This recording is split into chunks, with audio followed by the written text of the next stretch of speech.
우리 오늘은 신년주일을 맞아서 주가 일하시게 하라 라는 제목으로 여러분과 하나님 말씀을 나누겠습니다.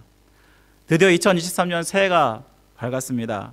그리고 오늘은 1월 첫째 주 첫 번째 예배를 드리면서 더 뜻깊은 한 주가 아닌가 생각합니다. 우리가 새해가 되니까 누군가 저에게 많이 웃게 하시려고 재미있는 글을 보내주셨습니다. 여러분, 재미있어서 소개하고자 하는데요. 여러분, 1부터 12월까지 있잖아요. 우리 한번 운을 떼어주시기 바랍니다. 1 하면은 제가 말씀드리겠습니다. 다 같이 시작. 1. 일삼아 웃고, 이유 없이 웃고, 쌈팍하게 웃고, 사정없이 웃고, 오손도손 웃고, 유쾌하게 웃고, 칠칠맞게 웃고, 팔팔하게 웃고, 수수하게 웃고, 시끌벅적 웃고, 일일이 웃고, 십이지장이 끊어지게 웃고 삽시다. 우리 2023년 누구보다 많이 웃으셔서 정말 행복한 한 해가 되기를 원합니다. 여러분, 사랑하는 성도 여러분, 새해 첫 해가 되면, 첫 주가 되면 여러분 이때쯤에는 여러분 소망과 소원이 있으시죠? 여러분, 올해 2023년에 꿈꾸는 여러분의 소망과 소원은 무엇입니까? 이때쯤 되면 우리가 나름대로의 결심을 하게 되잖아요. 어떻게 보람 있고 의미 있는 한 해를 보내려고 어떻게 해야 될까 우리는 고민하게 됩니다. 저는 다른 어떤 때보다 여러분들이 더 영적으로 충만한 한 해가 되기를 원합니다. 무엇보다 여러분의 삶 가운데, 교회 가운데 주가 일하시는 그런 한 해가 되기를 원합니다. 여러분, 우리는 하나님이 온 세상을 창조하시고 세상을 주관하시고 다스리시는 분이심을 우리는 압니다. 이러한 하나님께서 여러분의 삶 가운데 살아계시고 역사하시고 일하시는 것을 직접 경험하게 된다면 여러분, 이보다 더 큰 은혜가 어디 있을까요? 특히 성도들은 누구보다 교회다운 교회를 세우기를 원하지 않습니까? 세상에 수많은 교회들이 있는데 이 교회들을 두 가지로 나눈다고 한다면 사람이 다스리는 교회와 하나님이 다스리는 교회가 아닐까요? 하나님이 다스리는 교회, 바로 하나님께서 일하시는 교회라고 할 수 있습니다. 그렇다면 우리는 하나님이 어떻게 일하시도록 할 수 있을까?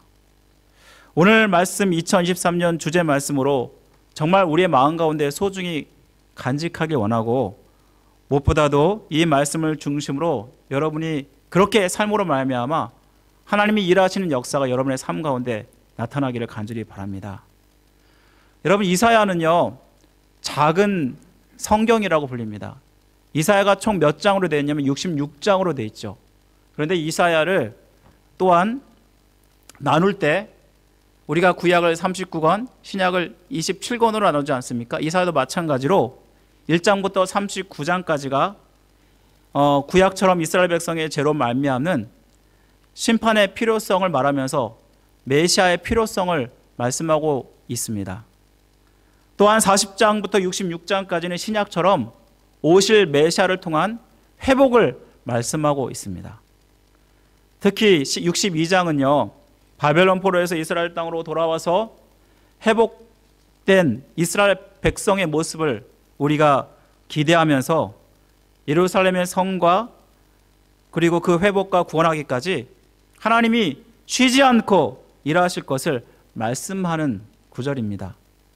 먼저 62장 1절 말씀을 보시기 바랍니다. 62장 1절 말씀, 여러분 성경에를 보시면 나는 시온의 의가 빛같이 예루살렘의 구원이 햇불같이 나타나도록 시온을 위하여 잠잠하지 아니하며 예루살렘을 위하여 쉬지 아니할 것이라 라고 말씀합니다. 이를 위해서 하나님께서 파수꾼을 세우신다고 말씀합니다. 여러분, 파수꾼을 통해서 쉬지 않게 하겠다라고 말하고 있는데, 오늘 본문 6절 말씀을 보시면 예루살렘이여, 내가 너희 선벽 위에 파수꾼을 세우고 그들로 하여금 주야로 계속 잠잠하지 않게 하였느니라. 너희는 여호와로 기억하게 하는 자들아, 너희는 쉬지 말라라고 말씀합니다. 이 말씀 보시면 하나님이 일하게 하시는 사람이 누구냐면 파수꾼이라고 말씀하고 있습니다. 여러분, 파수꾼이 무엇입니까? 파수꾼. 여러분 많이 들어보셨죠?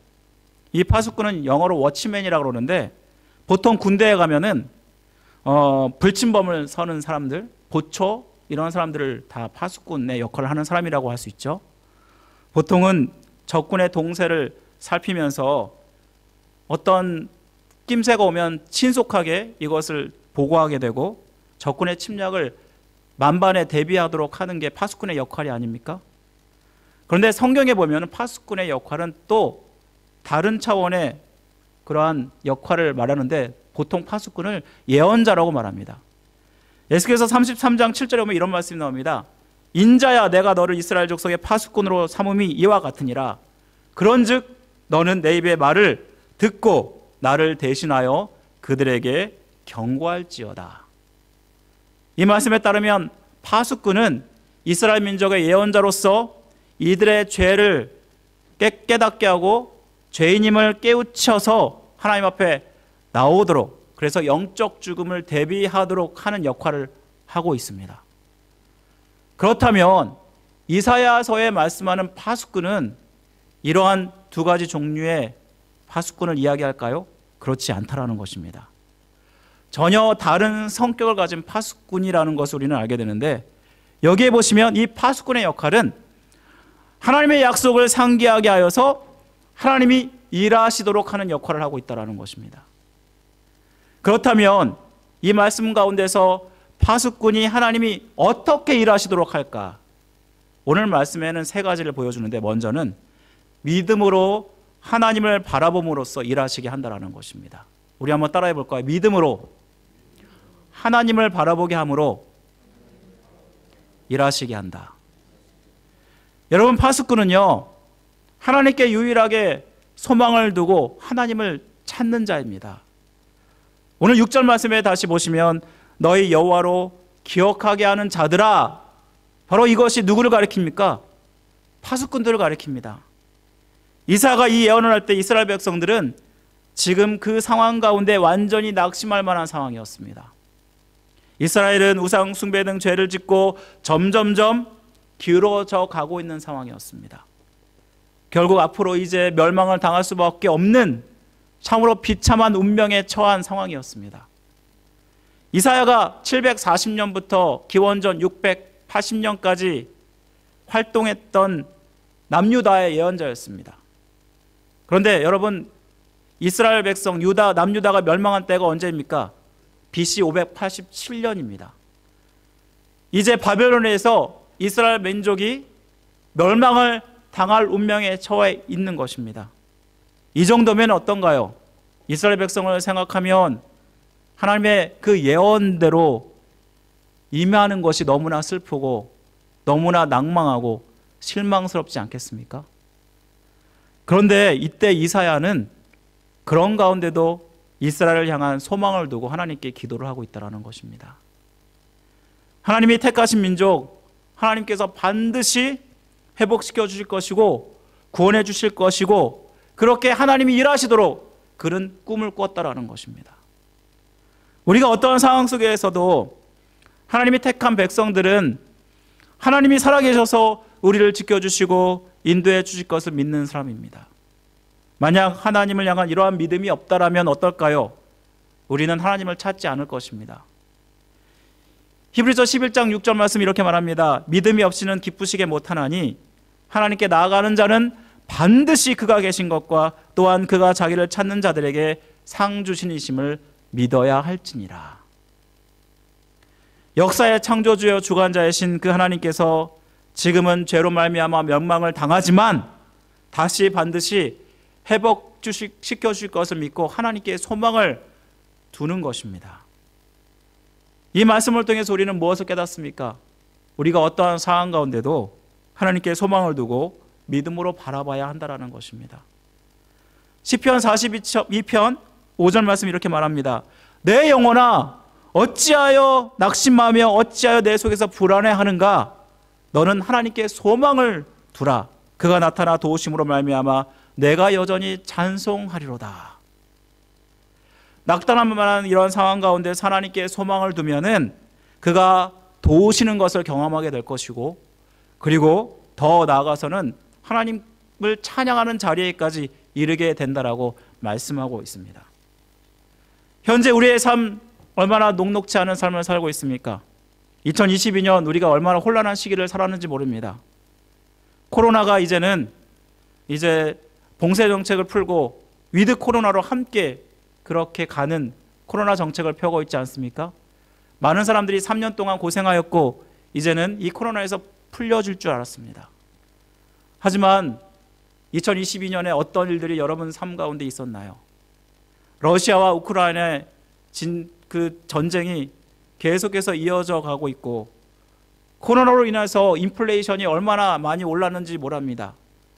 또한 부동산 경기는 지금 점점 하락하고 있습니다. 또 미국과 중국 간의 그러한 분쟁은 계속해서 일어나고 있기 때문에 2023년도도 그 전망은 밝지 않다라는 것입니다. 또 지금은 중국의 위드 코로나 정책으로 말미암아 코로나가 다시 재유행할까 봐 많은 국가들이 봉쇄 정책을 다시 시작하는 그러한 지경에 이르렀습니다. 여러분, 이 정도면 어떤가요?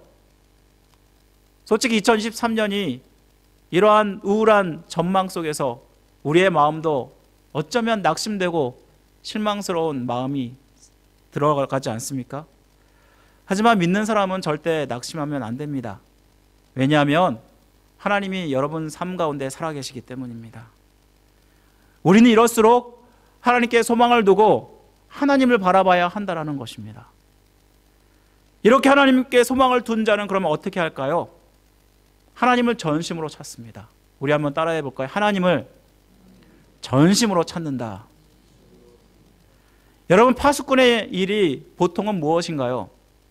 보초를 서면서 어떠한 적군이 들어오는 것을 막기 위해서 보통은 조용하고 숨지기면서 보초를 서지 않습니까? 심지어는 얼굴에 검은 그러한 분까지 칠해서 어두운 그러한 시간에 자기를 감추는 일들을 합니다. 그런데 오늘 말씀에서는 이 파수꾼은요, 하나님께 소망을 두고 어떻게 한다고 말씀하고 있습니까? 하나님께 다 밤낮으로 부르짖는다라고 말씀합니다. 우리 오늘 6절 말씀 한번 보겠습니다. 6절 말씀 한번 보시면, 그 말씀 보시면 주야로 계속 잠잠하지 않게 하셨느니라 너희 여호와로 기억하시게 하는 자들아 라고 말씀하지 않습니까? 온 낮과 온 밤에 지속적으로 한순간도 빈틈없이 하나님을 기억하게 한다라는 말이 무엇일까요? 새 번역에 따르면 이를 하나님의 약속을 상기시켜 드려 하는 너희라고 번역하고 있습니다. 이들의 사명은 하나님께 그분이 하신 약속을 기억하게 하시는 것입니다. 이를 위해서 무엇을 한다고 말하고 있습니까? 밤낮 부르짖는다라고 말하고 있습니다. 이것이 무엇입니까? 전심으로 하나님께 기도하는 모습을 이야기하는 것입니다. 여러분, 예레미야 29장 12절에 13절에 보시면 이런 말씀이 나옵니다. 너희가 내게 부르짖으면, 내게 와서 기도하면 내가 너희들의 기도를 들을 것이요 너희가 전심으로 나를 찾고 찾으면 만나리라 라고 말씀합니다. 이렇게 매일 계속해서 부르짖을 때 하나님은 쉬지 않고 일하신다라고 합니다. 사람들 이런 말을 합니다. 에이, 기도하면 뭐해? 떡이 나오냐 밥이 나오냐? 어쩌면 어떤 많은 사람들은 기도의 무용론까지도 말합니다. 하지만 기도의 능력을 몰라서 하는 소리가 아닙니까? 누군가 이런 말을 했습니다. 사람이 일을 하면 사람의 일로 끝나지만 사람이 기도하면 하나님께서 일하신다. 사람이 아무리 잘해도 사람의 일은 사람의 일뿐입니다. 그래서 사람이 일하는 데는 한계가 있다는 것을 말씀해 줍니다.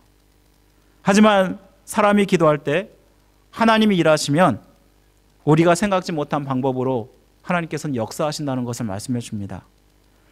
따라서 인간이 할 수 있는 최고의 기도, 결국 하나님께 기도하는 것이 아닐까요?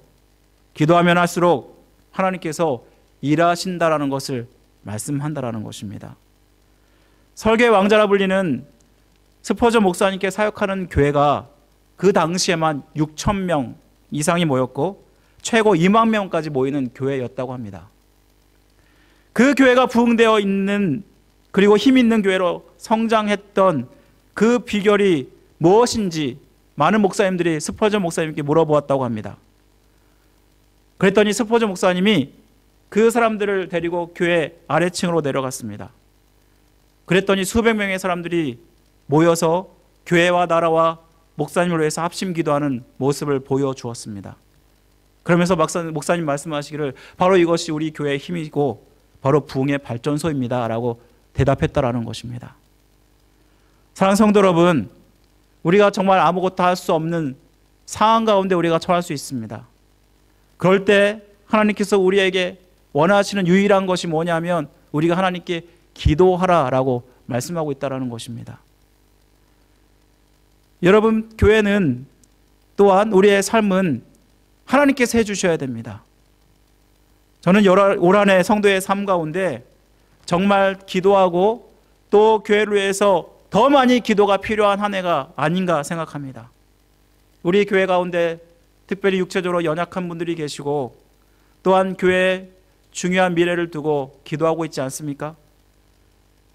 저는 그래서 금요일 이제 8시에 교회 본당에서 개인적으로 기도를 하려고 합니다. 제가 여러분 앞에 이렇게 선포하는 이유는요, 제가 게을러지지 않기 위해서입니다. 선포한 것을 그대로 지키기 위해서 제가 이렇게 기도하겠다라고 선포하는 것인데요. 여러분, 금요일날 8시 교회에서 본당에서 제가 열어놓고 기도할 테니까 동참하고 싶으신 분들은 언제든지 동참하셔도 좋겠습니다. 저는 올 한해 여러분들이 하나님께 기도하심으로 말미암아 하나님이 일하시는 그러한 한 해를 경험하기를 간절히 원합니다. 하나님이 일하시는 삶, 하나님이 일하시는 교회, 결국은 기도의 자리를 소중히 여기고 기도의 자리에 나아올 때 가능한 것입니다. 그런데 하나님께 기도하는 자들, 이렇게 기도할 때 하나님께서 특별하게 일하시게 하는 특별한 기도 방법이 있습니다. 그게 무엇인지 아십니까? 하나님의 약속을 붙들고 기도하라는 것입니다. 하나님은 약속에 성실하신 분이십니다. 자기가 한 약속은 무슨 일이 있어도 반드시 지키시는 분이 아니십니까? 우리는 오늘 말씀 6절에 보시면 파수꾼에 대해서 어떻게 말하고 있습니까? 하나님이 약속을 기억하도록 쉬지 않고 기도하는 자라고 말하고 있습니다. 우리의 기도 무조건적으로 기도하는 것이 아니라 하나님의 약속을 믿고 기도하는 것입니다. 그래서 무엇이 필요하냐면 우리의 삶 가운데 하나님 말씀을 묵상하는 것이 필요하고 하나님 말씀을 아는 것이 필요하다라는 것입니다. 여러분, 하나님 말씀을 알면 알수록 여러분 이 말씀을 붙들고 기도할 때 우리는 이 말씀의 능력을 경험하게 됩니다. 하나님께서는 살아계셔서 이 말씀을 그대로 이루시는 신실한 분이 아니십니까? 이삭은 애굽에 이주하여 살다가 죽게 되었을 때 자기를 가나안 아브라함이 묻혀있는 막벨라 굴에 묻게 해달라고 요구를 합니다. 이는 그가 하나님의 약속대로 분명히 가나안 땅을 주실 것을 믿어 의심치 않았기 때문입니다.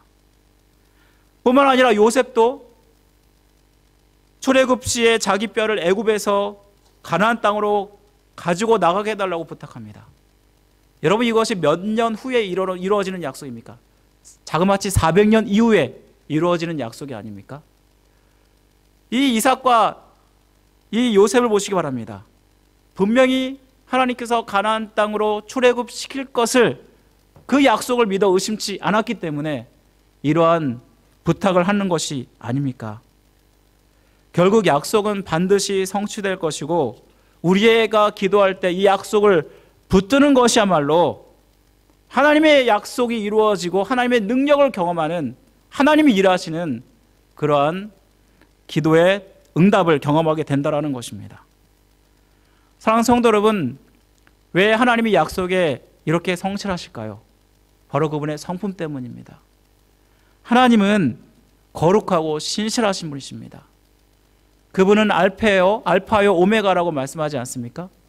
그분은 처음이요 나중이요 전혀 변함이 없이 성실하시고 신실하신 분이 바로 하나님이 아니십니까? 그분은 거짓말을 하지 않으시는 분이십니다. 그리고 약속하신 것을 반드시 지키시는 분이십니다. 그래서 우리는 이 약속, 하나님의 약속이 녹이 슬지 않도록 계속해서 활용해야 하는 것입니다. 영국의 탐험가이자 선교사인 데이비드 리빙스턴이라는 분이 계십니다. 그분이 아프리카에 선교를 하셨던 분인데 그 아프리카라는 곳은 식인종이 우울구라는 곳입니다. 그 무서운 아프리카에서 만 16년 만에 런던으로 다시 돌아와서 선교 보고를 할 때였습니다. 많은 사람들이 리빙스턴의 간증을 들으면서 한 청년이 이러한 질문을 했습니다. 그 무서운 곳에서 어떻게 하나님 말씀을 전할 수가 있었습니까? 리빙스턴은 서슴지 않고 자신이 가장 사랑했던 두 구절을 그에게 말했습니다. 내가 너희를 고아와 같이 버려두지 아니하고 볼지어다 내가 세상 끝까지 너희와 항상 함께 하리라. 이 두 말씀을 확실히 믿고 그 약속을 따라 사니까 하나님께서 16년간이나 이 리빙스턴과 함께 하셨고 그를 지켜주셨다는 것을 말씀합니다. 뿐만 아니라 우리는 기도할 때 하나님이 일하시도록 기도해야 되는데 응답받을 때까지 여러분 기도하셔야 됩니다. 여러분 오늘 본문 62장 7절에 보시면 이렇게 말씀합니다. 우리 함께 다 같이 한번 읽어볼까요? 62장 7절 말씀 다 같이 읽겠습니다. 다 같이 시작. 예루살렘을 세워 세상에서 찬송을 받게 하시기까지 그로 쉬지 못하시게 하라. 이 말씀에 보면은 하나님께서 예루살렘을 온전히 회복시킬 때가 언제입니까? 이스라엘 백성이 바벨론 포로에서 돌아와서 그때가 아닙니까? 그리고 이것은 장차 예수 그리스도의 앞으로의 재림을 이야기하는 것이 아닙니까? 그런데 여기 보시면 하나님께서 일하시도록 파수꾼은 계속해서 기도하겠다라고 말씀하고 있는데 이 말씀은 우리가 하나님께서 우리의 삶 가운데 역사하도록 기도할 뿐만 아니라 이 기도를 시작한 것을 끝까지 하나님의 약속이 이루어질 때까지 기도한다라는 뜻이 아닙니까? 우리가 하나님의 일하심을 경험하지 못하는 이유가 무엇인가요? 우리의 문제가 뭐냐면 뭔가 원하긴 원하는데 어려운 상황과 형편이 찾아오면 우리는 쉽게 포기한다라는 것입니다. 솔직히 저도 두렵습니다. 제가 여러분 앞에서 금요일마다 기도하겠습니다. 그렇게 약속을 드렸는데 또 여러 가지 상황과 환경 가운데 혹시 기도를 못하지는 않을까? 솔직히 우리의 삶 자체가 이렇게 연약하지 않습니까? 하지만 하나님께서 일하시게 하는 것은 뭐냐면 하나님께 응답받을 때까지 기도하는 것입니다. 여러분이 올해 정말 기도의 제목으로 삼고 있는 것이 무엇입니까? 여러분 응답받을 때까지 기도해 보십시오. 그래서 하나님의 역사가 여러분의 삶 가운데 일어나기를 주님의 이름으로 간절히 축원드립니다. 말씀 마칩니다. 요컨대 우리는 하나님이 일하시도록 하나님의 약속을 믿고 전심으로 하나님께 기도를 드려야 하는 것입니다. 우리가 이제 다음 주부터, 그러니까 이번 주 지나서 1월 9일부터 특별 새벽 기도를 하게 되지 않습니까? 그런데 이것이 우리의 기도의 시작이라고 생각합니다. 여러분 한 해를 기도로 잘 시작하시고 첫 단추를 잘 끼셔서 하나님의 은혜가, 하나님께서 역사하시는 그 은혜가 여러분의 삶 가운데 더 가득하길 원합니다. 우리가 기도의 자리에 나아갈 때 분명히 여러분의 삶이 세워지고 교회가 세워지는 그러한 축복이 임하게 될 줄 믿습니다. 다 같이 기도드리겠습니다. 사랑과 은혜 많으신 하나님 아버지 감사드립니다. 오늘 말씀을 통해서 우리의 삶 가운데 하나님의 역사가 필요함을 깨닫습니다. 아버지 하나님께서 우리 삶을 주장하시고 함께하여 주옵소서. 아버지 하나님, 주님이 일하시는 한 해가 되기 원합니다. 내 생각, 내 방법으로 사는 것이 아니라 하나님의 능력과 하나님의 힘을 얻어서 모든 것들을 감당하는 한 해가 되기 원합니다. 우리 성도의 삶을 주장하시고 축복하여 주옵소서. 하나님께서 우리의 삶, 우리의 교회 가운데 더욱더 역사하셔서 주님의 은혜와 기적을 맛보는 복된 한 해가 될 수 있도록 함께하여 주옵소서.